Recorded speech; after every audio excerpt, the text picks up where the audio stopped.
Du changement au mondial, le Bayern en échec et les démons de 2022, c'est le flash foot du jour. Avant ça, on commence avec le PSG qui voit le Real Madrid s'immiscer dans le dossier Matheus Fernandes.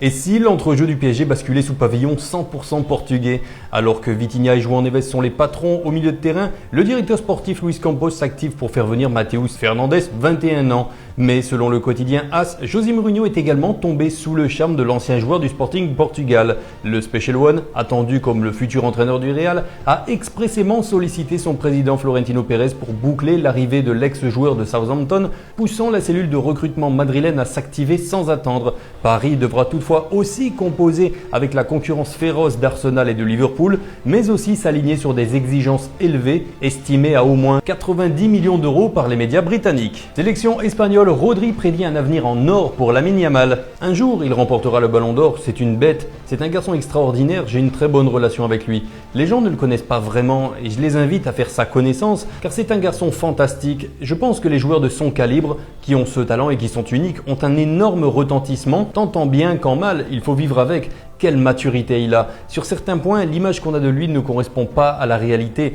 Il a des valeurs surprenantes pour son âge. Il est très concentré, très mature. N'oublions pas qu'il n'a que 18 ans, comme nous l'avons tous eu. Je suis content car il grandit énormément à savourer le milieu de terrain de Manchester City. Sélection brésilienne, signe au vert pour le retour de Neymar. Sauf retournement de situation médicale, le joueur de 34 ans devrait postuler à une place pour les grands débuts du Brésil au Maroc prévu le dimanche 14 juin. Arrêté mimé en raison d'une déchirure au mollet, il affiche une excellente progression.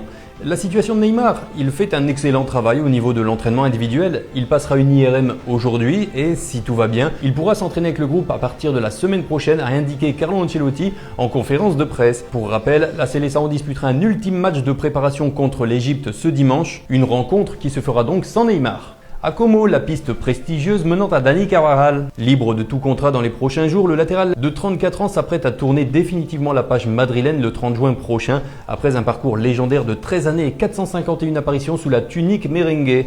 Le défenseur espagnol n'envisage pas pour autant de raccrocher les crampons et pourrait rebondir de l'autre côté des Alpes, où la formation de Como étudie l'opportunité de s'attacher ses services sans indemnité de transfert, à en croire le média La Gazzetta dello Sport.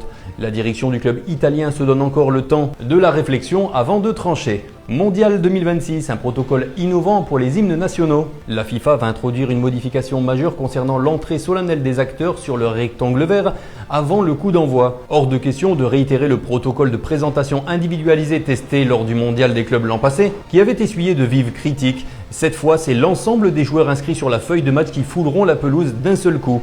Plutôt que d'adopter le traditionnel alignement rectiligne face aux loges officielles, les délégations se déploieront tout autour du rond central. Ce sont donc plus de 50 footballeurs qui se retrouveront ensemble sur le terrain, offrant une cérémonie immersive à 360 degrés, particulièrement saluée par la FIFA. Au Bayern Munich, le dossier Rio Ngumoa tombe à l'eau. Comme annoncé par le média The Athletic, le Bayern s'était mis en tête d'enrôler le jeune ailier de Liverpool. Une information validée par Sky Sport Allemagne qui précisait même qu'un accord contractuel total avait été ficelé entre les dirigeants bavarois et le clan de la pépite.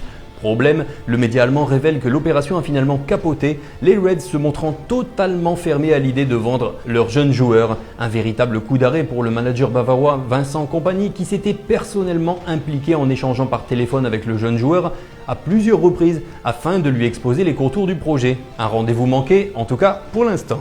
Et en équipe de France, Kylian Mbappé fuit les images de la finale 2022. Une blessure toujours ouverte, un scénario historique qu'il se refuse catégoriquement à regarder depuis.